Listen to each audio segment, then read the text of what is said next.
Bonjour à toi, ici Mademoiselle Sou et aujourd'hui on va parler crayons de couleur, plus précisément les crayons de couleur aquarellables de chez Winsor & Newton, donc c'est parti, on y va. Alors oui, comme vous pouvez peut-être l'entendre à ma voix, je suis malade, donc excusez-moi d'avance si ma voix déraille un petit peu, j'ai pas le choix si je veux que la vidéo soit à l'heure cette semaine, il faut que je tourne même si je suis malade. L'avantage du maquillage c'est que ça se voit pas trop, mais en vrai, je suis vraiment pas au milieu de ma forme. Aujourd'hui, on va parler de ce kit-ci. Donc c'est un kit de crayons de couleur aquarellables de chez Winsor & Newton. Et c'est un kit qu'on peut trouver un petit peu tout le temps et qui a souvent des promotions en période de Noël et peut-être en période de rentrée. Je vous avoue que ça fait 2 ans que je lorgne dessus et que du coup je me retiens d'acheter parce que c'est quand même un petit budget. Et du coup j'ai craqué cet hiver dernier, je l'ai acheté. La vie a fait que j'ai pas eu le temps de les tester avant, mais ça y est, c'est enfin le moment de les tester. Donc c'est parti, on va en parler un petit peu plus en détail. Voici donc le pack parce qu'en fait c'est un set. Ce n'est pas uniquement des crayons de couleur aquarellables, ils ont fait justement plusieurs boîtes comme ça, plusieurs sets avec du papier, des crayons, voire des pinceaux, voire des gommes en fonction du set choisi. Là, c'est un set de crayons de couleur aquarellables, donc il est composé de 50 pièces, d'un pinceau, d'un carnet papier aquarellable et de crayons de couleur aquarellables. Plus précisément, nous avons 48 couleurs de crayons de couleur et nous avons un pinceau et un carnet aquarellable. Ouais, j'ai retrouvé le prix, wouh! Enfin, je crois. Oui, c'est bon. J'ai retrouvé mon ticket de caisse de chez Rougy & Play parce que c'est chez eux que je suis allée l'acheter parce que Rougy & Play font beaucoup de promotions en période de Noël, en période de rentrée, etc. Donc j'en ai profité pour aller chez eux et l'acheter. Et du coup, il était à 39,95 €. Pour ce qui est du packaging, c'est une boîte en carton, qui est un beau carton bien rigide avec toute une bande ici qui est aimantée. Donc en fait, quand ça se pose, ça va pas se réouvrir facilement. Il faut vraiment donner un petit coup de pression, donc au moins ça risque pas de se renverser constamment. Bon, vu la boîte, vous le voyez là à l'écran, elle est très très grande, très très longue surtout, plus qu'en hauteur. Donc c'est très joli, c'est très esthétique, mais à ranger, c'est pas ce qu'il y a de plus non plus évident et encore moins à transporter si on veut se balader avec ces crayons de couleur. Clairement, ils vont finir dans une sacoche ou dans une boîte ou dans un placard, mais pas, ils vont pas rester là-dedans comme ça. C'est malheureusement pas possible, c'est pas évident à ranger. Mais par contre, ouais, c'est très très cool visuellement, quoi. Là-dessus, il y a pas photo. On a un support en plastique où il y a tous les crayons dedans et le pinceau. Et en dessous, on a le carnet papier aquarellable. Voici le petit carnet qu'on a. Donc c'est entre un 4 et un 5. Précisément, il fait 27 cm sur 19,4 cm. Donc c'est pas un 21-29,7 comme un A4, mais c'est pas non plus un A5. C'est plus grand qu'un 5. Donc c'est quand même un format qui est assez grand. Vous pouvez le recouper au besoin.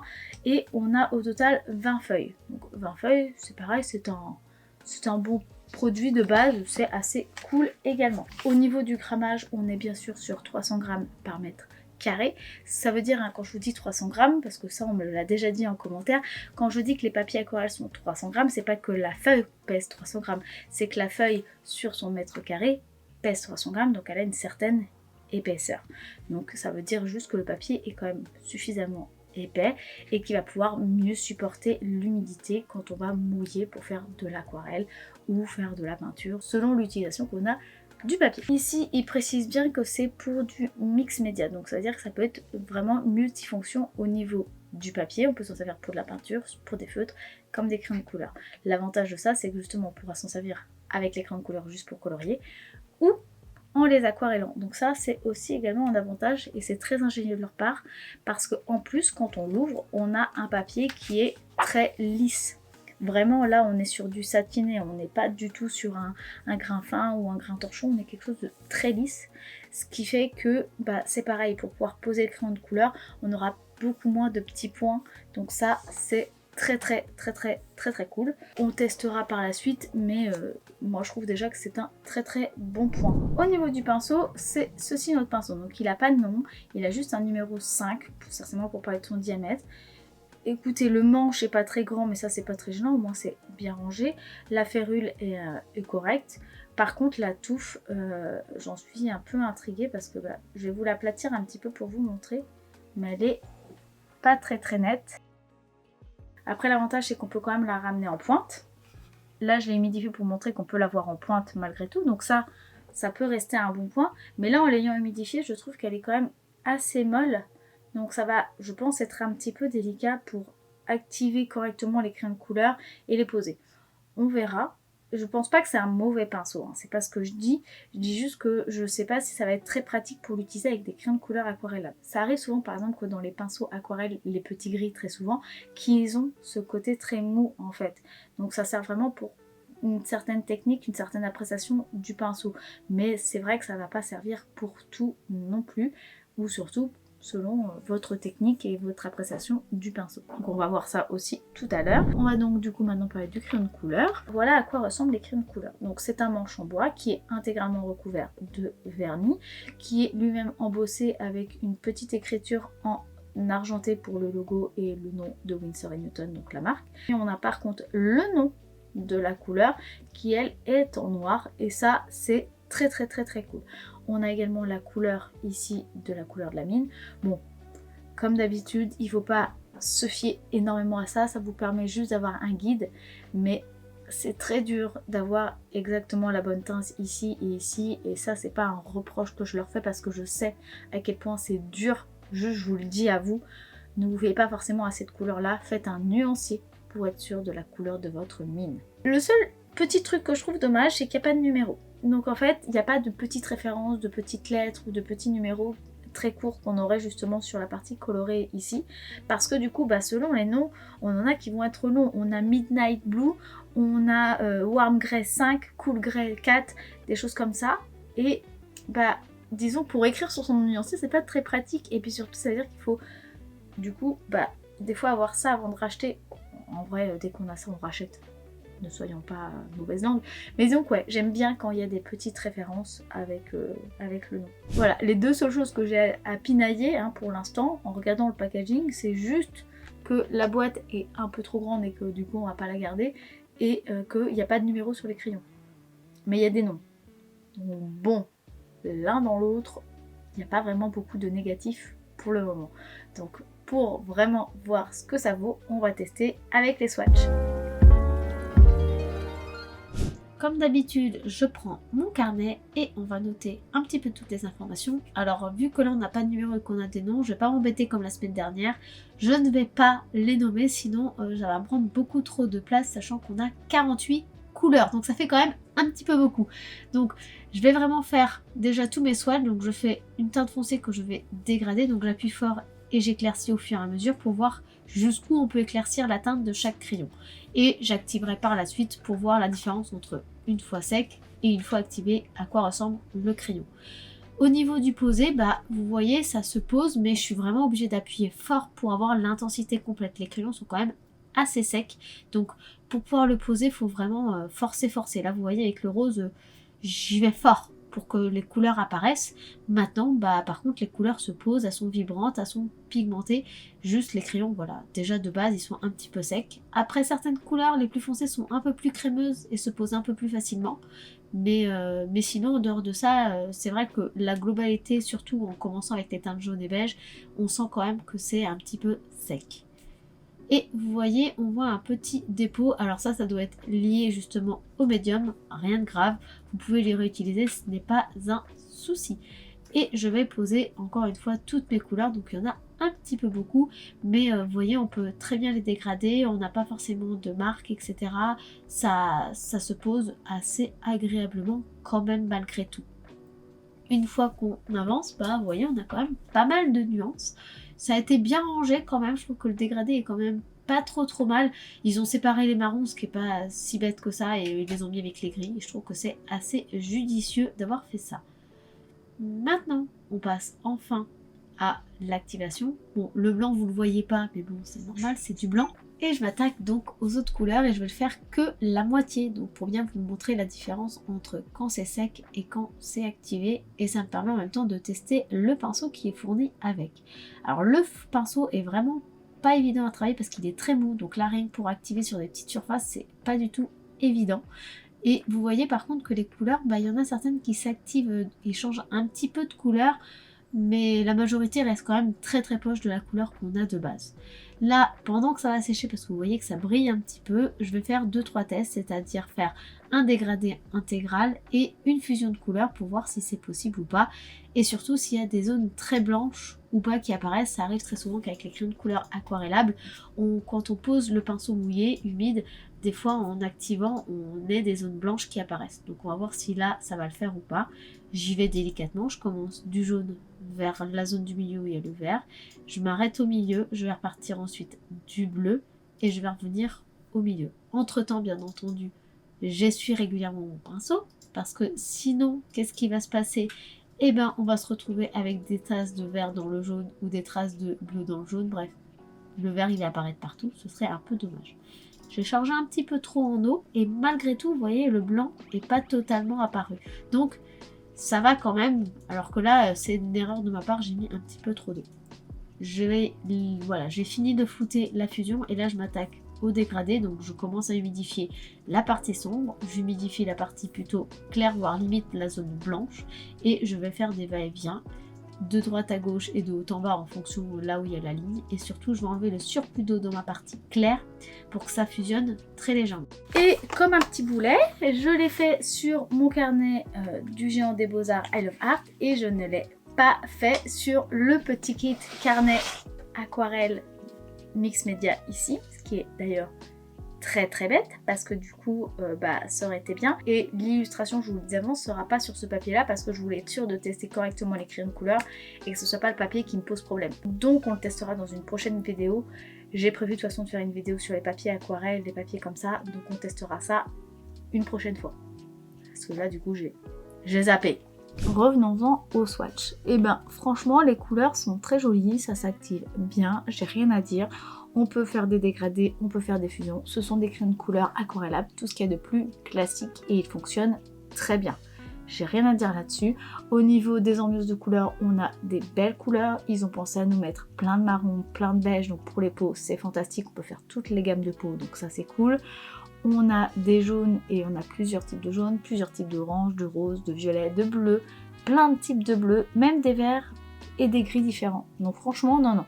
Le choix des couleurs est vraiment sympa. Les couleurs sont très belles, elles réagissent toutes très bien. J'ai rien à dire là-dessus. La seule chose que je dirais après avoir fait ces swatchs, et je vous dirai un peu plus après en ayant fait du coup l'illustration, ce n'est pas un défaut, hein, c'est juste un aspect technique, c'est un rendu. Je les trouve plus secs que certains autres crayons de couleur aquarellables que j'ai. Donc c'est pas négatif, on peut pas dire qu'avoir un crayon plus sec c'est négatif, c'est juste une pratique différente.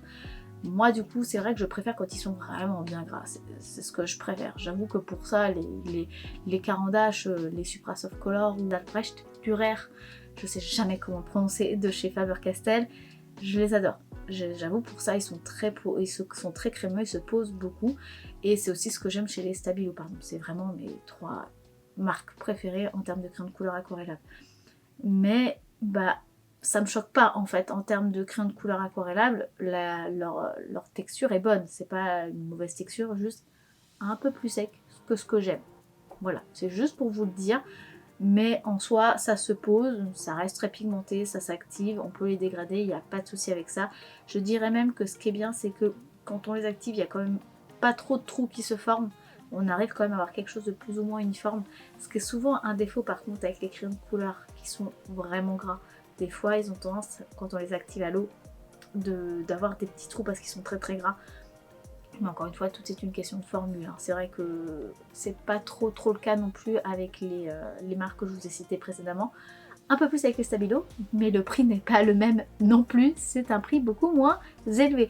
Si vous vous demandez un petit peu plus sur les marques que je vous ai parlé, je vous ai fait 2 vidéos, une sur les 2 marques très haut de gamme de Caran d'Ache et Faber-Castell, donc je vous mets le lien ici, et je vous mets également après la petite vidéo sur les Stabilo, comme ça vous pourrez comparer avec les crayons que je suis en train de faire maintenant. Donc là franchement, à première vue, ils sont bons, ils sont intéressants, ils s'activent bien, ils nous vendent ce qu'ils nous ont promis. Moi j'ai rien à dire là-dessus. Donc c'est parti maintenant pour l'illustration et pousser un petit peu les crayons dans leur retranchement.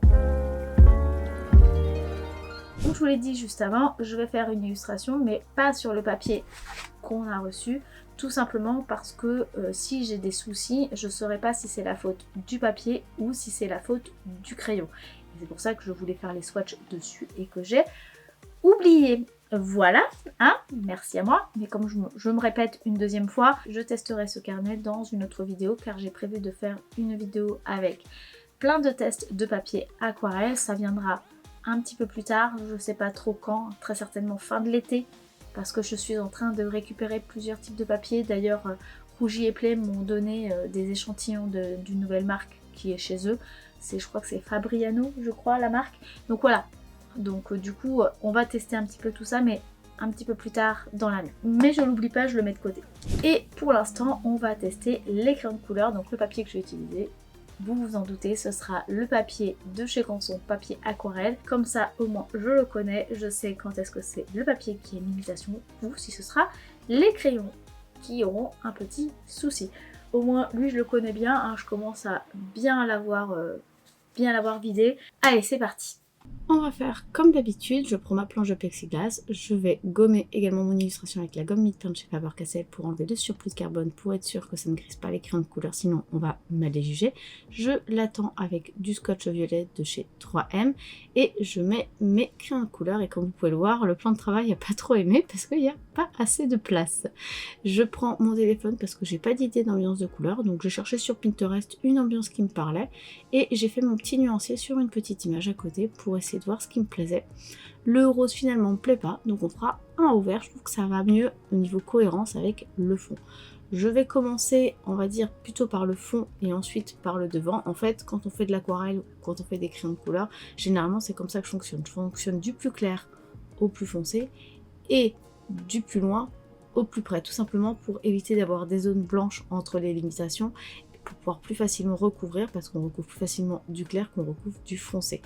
Bon, là, comme c'est un fond qui va être dégradé avec du foncé en haut, je suis obligée de faire le foncé maintenant parce que je peux pas faire le dégradé du clair autrement qu'en ayant mon foncé tout de suite. Donc, je fais quand même mon foncé en sachant que c'est pas ce qui est de plus évident non plus. J'ai mis peut-être un peu d'eau, je ne sais pas, en fait, j'avais pas trop l'impression là d'avoir mis trop d'eau, mais du coup, ça a quand même pas mal enlevé la couleur claire, ce qui a l'air d'être moins le cas déjà avec la moyenne et avec la foncée ensuite, mais je me demande si justement les crayons de couleur qui sont plus clairs ont pas plus de médium et un peu moins de pigments, ce qui fait qu'ils sont plus clairs justement, mais qui sont pour autant du coup aussi un peu moins pigmentés et qui font qu'ils bougent un petit peu plus. On va voir ça au fur et à mesure du test, mais c'est un peu l'impression que j'ai là à première vue, et du coup faut faire attention pour avoir des fonds. Dans tous les cas, les crayons de couleur aquarellables, c'est compliqué, hein, faut pas se mentir, faire des fonds unis ou faire des dégradés, c'est un petit peu quand même délicat parce que ça bouge avec le médium qui permet de tenir le pigment le pigment, le médium et le papier. Il y a toujours des petites réactions avec l'eau.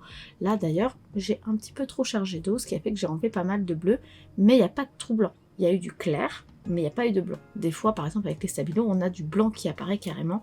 Donc, ça montre déjà qu'il y a quand même une certaine qualité.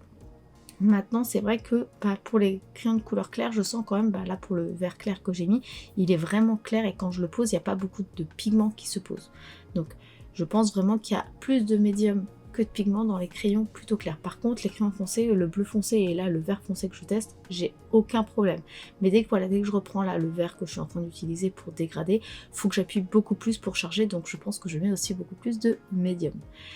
Niveau vert, j'avais pas de vert bleuté, donc j'ai pris le vert le plus bleuté que j'avais en foncé et je rajoute le bleu qu'il y a dans le fond de mon image, comme ça en plus de toute façon ça fera une unité, et je mélange mes couleurs. Faut pas hésiter, on peut mélanger nos crayons de couleur, et avec les crayons de couleur aquarellables encore plus, parce qu'on peut mélanger nos couleurs pour avoir des couleurs différentes. Ça peut être aussi également sur des palettes. Et je vais activer tout ça. Alors, j'ai pas fait ça de la meilleure des manières. La bonne technique, c'est ce que j'ai fait quand même malgré tout, c'est de partir du clair au foncé, parce que si on part du foncé au clair, on va étirer du foncé sur notre clair, mais disons que j'ai pas été de manière homogène, ce qui fait que on peut avoir des trous. Et là vous voyez, j'ai plus de trous encore que tout à l'heure, alors que j'ai pas mis tant d'eau que ça, donc je pense que c'est parce que j'ai mis beaucoup de vert clair et que du coup il y a beaucoup de médium et que ça a dû faire du coup une grosse surépaisseur de matière, ce qui fait que ça a fait bouger tous les pigments. Je pense que vraiment du coup il faut faire attention aux crayons de couleur claire qui doivent être bien chargés en médium. Donc c'est pas grave, je renlève un peu tout ce qui est en trop et je vais surtout flouter pour essayer d'avoir quelque chose d'uniforme pour l'instant. Je vais laisser sécher et je reviendrai dessus avec des crayons de couleur par la suite. On va vraiment faire étape par étape, et ce qui est bien avec les crayons de couleur, c'est que normalement, surtout, on peut repasser dessus. Ce qui n'est pas toujours le cas, donc on va pouvoir tester, voir si c'est le cas ou pas, et on va pouvoir voir ça un petit peu après. Donc je laisse sécher, je m'attaque un petit peu au reste, et je me dis que je vais d'abord mettre un petit peu les lumières sur le visage et sur les cheveux en mettant un peu de jaune comme j'ai fait sur le haut, et un petit peu de foncé, mais surtout j'active pas, je remplis pas le visage, etc. Tout simplement parce que le vert est pas sec et qu'il faut surtout pas faire deux couleurs côte à côte humides, sinon les deux risquent de fuser et donc de se mélanger, et on veut absolument pas mélanger du rose, rouge, marron avec du vert, hein. Sinon ça obtiendrait du kaki et c'est pas ce que j'espère là dans cette réalisation là. Donc j'ai posé mon jaune sur mes cheveux, je l'ai activé en me disant comme ça va sécher, et pendant que ça sèche, je me réattaque à mon vêtement vert qui lui a séché, et je repasse du coup un petit peu de vert foncé, un petit peu de vert clair en appuyant pas beaucoup cette fois-ci, et j'active très très légèrement, justement avec quasiment pas d'eau sur mon pinceau pour pas que ça fasse de traces comme tout à l'heure. J'ai profité également de ce moment-là pour laisser bien finir de sécher les cheveux et le visage, pour retoucher mon fond, et comme ça je le retouche avec le bleu foncé, un petit peu le vert moyen et ensuite le vert clair pour amener justement mon dégradé, et c'est quelque chose de plus uniforme que tout à l'heure. Maintenant que ça c'est fait, on s'attaque à nouveau au visage, et donc là je vais poser mon beige et je vais faire du coup plutôt étape par étape. Comme je me suis rendu compte que les couleurs claires avaient des fois trop de médium et que ça faisait des trous, et ben je vais plutôt y aller couche par couche comme je ferais en aquarelle, et donc je fais d'abord une couleur, je la dégrade, une couleur, je la dégrade. Pour les cheveux, je vais faire un petit peu différemment puisque de toute façon je veux des zones claires, donc je vais d'abord faire tout mon orange, donc je suis obligée de le tailler régulièrement parce que comme c'est un peu sec ça se casse, et j'active. Et ensuite je vais revenir dessus quand ce sera sec à nouveau, mais j'ai déjà voulu amener toute une zone bien orangée partout, j'avais envie qu'elle soit entre blonde et rousse en fait. Pendant ce temps-là, donc je me suis continué mon visage en réassombrissant, en mettant du bleu et du vert dans les yeux, en ramenant du rose sur les joues, et je m'attaque donc aux cheveux, et comme je vous disais, je voulais qu'elle soit un peu plutôt rousse, donc j'ai ramené pas mal de rouge, de bordeaux pour amener voilà beaucoup de contraste. Vu que j'avais envie que ça soit un peu pétant, et bah du coup j'ai pris la complémentaire du vert et du bleu qui sont entre le rouge et le orangé selon la couleur. Comme ça on a quelque chose qui répond au fond bleu et aux vêtements verts. Je veux m'attaquer maintenant à mes fleurs, et donc pour ça je prends des crayons roses. Et du coup je vais prendre ces deux teintes là, donc une qui est un peu plus pêche, une un peu plus rose, et je prends également un peu de jaune que je me suis servi partout pour faire mes lumières. Et quand je pose mon rose clair, donc même pas le plus pâle, hein, le moyen, et ben en fait il n'y a quasiment rien qui se pose quand j'appuie pas. Je voulais pas en mettre beaucoup justement pour pas mettre trop de médium, mais si je m'en mets pas, j'appuie pas, bah il y a pas de couleur qui se pose. Donc je pense que les clairs sont vraiment extrêmement chargés en médium, donc ça m'a pas mal embêté. Donc j'ai laissé ça de côté, j'ai activé en me disant je remettrai une couche plus tard, mais au moins le médium posera plus de problème. J'ai posé mes petits jaunes sur mes petites boules et j'ai ramené un peu de rose, et j'ai essayé de forcer un peu plus, et plus j'essayais de forcer, plus la mine se cassait.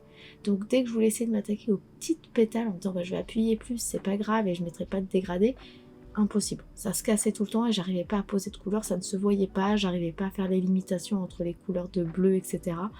Donc je suis partie sur une couleur encore plus foncée que ce que j'avais prévu au départ, un rose bien plus foncé, et du coup bah ça marche mieux. Là vous le voyez en fait, c'est plus foncé que ce que je voulais, mais pas le choix, au moins ce sera visible. Et donc je pose ça un petit peu partout, je dégrade un petit peu, et je voulais quand même tester, voir si c'était vraiment comme ça partout sur les crayons de couleur. Donc j'ai pris un stabilo vite fait qui était à côté de moi pour voir si justement les roses clairs on avait vraiment besoin d'appuyer beaucoup ou pas, et c'est pas le cas avec toutes les marques. Là vraiment c'était pas moi le problème, c'est vraiment que le médium qu'il y a dans le crayon est très transparent, et donc du coup quand on appuie il n'y a pas beaucoup de pigments. J'ai fini mes fleurs, j'enlève mon scotch et on va pouvoir voir le résultat final. Je suis assez contente du résultat, j'avoue que les crayons de couleur sont quand même assez bons, il n'y a rien à dire, hein, on peut poser la couleur, il n'y a pas de souci. J'ai pas testé l'activation toute seule, mais bon, ça me choque pas plus, je crois que j'ai activé 2-3 fois directement sur la couleur et que je l'ai posé ailleurs. Je m'inquiète pas là-dessus, ça marche très très bien, même quand j'ai fait les swatchs tout à l'heure, c'est pareil. On peut s'en servir vraiment comme les néocolores ou les crayons de couleur aquarelle classiques, de les mettre sur un papier ou une palette et les activer, s'en servir comme aquarelle telle quelle. Il n'y a pas de souci avec ça, là-dessus c'est nickel. Le point positif, c'est que je peux revenir dessus même si c'est sec, c'est-à-dire qu'il y a des fois des crayons où on a du mal à revenir dessus. Là, c'est pas le cas, je peux revenir et repasser plusieurs couches, hein. J'ai bien chargé niveau nuance. On peut mélanger les couleurs, il n'y a pas trop de soucis avec ça. Bon, le papier est très fin, mais bon, bah ça reste un grain fin, donc il y a quand même légèrement un petit grain.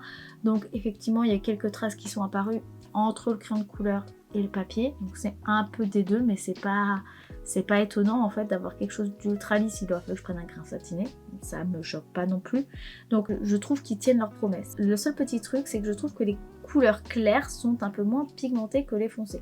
Je m'explique avant que vous me disiez que bah, c'est clair donc forcément c'est moins pigmenté. C'est pas tout à fait ça ce que j'entends. Ce que j'entends, c'est que par exemple si je prends en comparaison d'autres marques, si je pose un crayon de couleur de la même intensité, donc une teinte claire, je vais avoir quand même beaucoup plus de couleurs qui va se poser. Là, je vais avoir quelque chose de plus cireux. Cireux, alors c'est une expression, je ne sais pas s'ils sont composés de cire, mais ce que je veux dire par là, c'est qu'on a quand même une partie beaucoup plus brillante et beaucoup moins de couleurs. On va avoir quelque chose plus en transparence quand on est sur les couleurs claires, comme s'il y avait juste plus de médium et un petit peu moins de pigment. Alors que sur des crayons de couleur aquarellables d'autres marques, je ne vais pas citer parce que ça va dépendre des marques encore une fois, mais on va avoir des crayons de couleur qui vont être eux-mêmes clairs par le pigment. C'est pas un pigment, il y en aura moins et du coup il sera plus clair, c'est vraiment le pigment lui-même qui est clair, voire qui est mélangé à un pigment blanc et du coup ça fait une couleur vraiment un peu gouache. Ce qui n'est pas le cas avec ceux-là. On n'a pas un effet gouache comme on pourrait avoir avec d'autres crayons de couleur aquarellables. Donc là je vais citer les Neocolor pour vous donner un exemple qui est très récent, qui vient de la semaine dernière. D'ailleurs n'hésitez pas à aller voir la vidéo si vous ne l'avez pas vue. En fait, bah, par exemple le bleu clair que je me suis servi pour faire le fond, je posais mon fond et quand j'activais, ça faisait un effet beaucoup plus clair et en séchant ça s'assombrissait un petit peu parce que du coup ça activait des pigments qui étaient très laiteux, très opaques. Or là c'est pas le cas par exemple. On n'est pas sur les mêmes médiums, mais c'est pour vous expliquer un petit peu l'effet. C'est-à-dire que quand je vais poser un crayon de couleur claire, il va se poser, mais du coup il va être transparent, très peu visible. Et du coup c'est pas toujours très évident pour avoir des couleurs claires qui ressortent sans avoir, si on veut passer par-dessus par exemple. En fait les crayons de couleur aquarellables servent souvent à ça, ou les crayons de couleur aussi d'ailleurs de haut de gamme à base de cire ou d'huile. Les deux marches, mais qui sont très gras, donc les hauts de gamme. On peut les poser sur plein de supports ou refaire des couches régulièrement et mettre par exemple du blanc ou une couleur très claire facilement sur une couleur foncée. Avec cela, ce sera pas vraiment le cas. On pourra rester, il faudra vraiment passer du clair au foncé. C'est le seul truc, c'est pas un défaut, c'est une propriété technique à savoir sur les crayons. J'ai d'ailleurs voulu tester en me disant c'est peut-être moi qui n'y arrive pas aujourd'hui, donc j'ai vite fait essayer sur les petites fleurs roses qu'il y a dans les cheveux. Le rose clair qui était pas du tout visible, j'arrivais pas à le poser, on le voyait pas. En fait vraiment ça, dès que je voulais essayer de refaire des contours et etc, je ne pouvais pas, en fait le foncé qui est autour détruisait tout en fait, on ne le voyait pas, ça n'arrivait pas à se poser par dessus. Donc j'ai pris un rose beaucoup plus foncé qui marchait beaucoup mieux. Et du coup j'ai vite fait pris un stabilo, j'ai fait exprès de ne pas prendre un crayon cher pour tester. Et le stabilo, quand je le posais, un rose clair, il se voyait. Donc en fait c'est vraiment une question de propriété technique. C'est pas un défaut, c'est juste un élément à savoir. Si vous utilisez ces crayons de couleur là, je vous conseille vraiment de faire des couleurs les plus claires d'abord et les couleurs les plus foncées après. Vous ne pourrez pas forcément revenir avec vos couleurs claires après. Donc si vous voulez ramener une intensité de blanc, une intensité voilà très claire, vous aurez du mal avec les crayons de couleur aquarellables à le faire par-dessus. Ça à savoir, maintenant que vous savez, il n'y aura pas de souci. En dehors de ça, pour revenir à ma conclusion générale par rapport à ces produits, par rapport à ce kit, je trouve que c'est un bon kit. À savoir après combien coûtent les crayons de couleur seuls. Si j'arrive à trouver, je vous mettrai le prix des crayons de couleur sans le kit, si je trouve. Et du coup, voir si ça vaut le coup de prendre le kit ou pas. Le papier a l'air vraiment qualitatif également, donc on retestera plus tard, mais je pense qu'il n'y a pas de souci à avoir. Le pinceau est pas mauvais, mais il n'est pas non plus fou, par contre, ça il faut bien le reconnaître. Mais pour un set pour débuter, je trouve que c'est pas mal. Ils sont de meilleure qualité que des crayons de couleur aquarellables pas chers, hein, clairement ils sont bien meilleurs en rapport par exemple avec les Stabilo qui sont moins chers. En fait, ça va dépendre de ce que vous aimez parce que effectivement, ceux-là se floutent mieux. Il y aura moins de difficulté à avoir un trou blanc qui apparaisse, contrairement au stabilo où le trou blanc apparaîtra un peu plus facilement. Et en plus de ça, les stabilos ont beaucoup moins de nuances que les Winsor & Newton. Donc, niveau rapport qualité-prix, ça va dépendre aussi un petit peu de ça, sachant que dans le set, on a quand même aussi un carnet et un pinceau, ce qui n'est pas le cas quand on achète les autres kits qui sont tout seuls.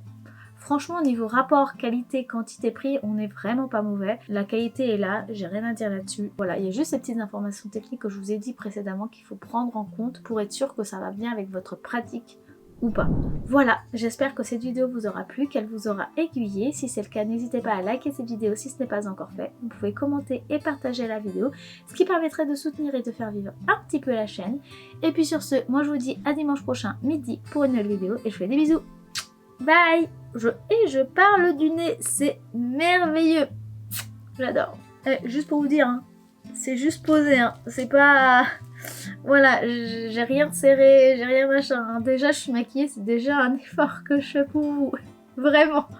Là, je vais aller mourir un petit peu maintenant dans mon lit. Ah, toujours.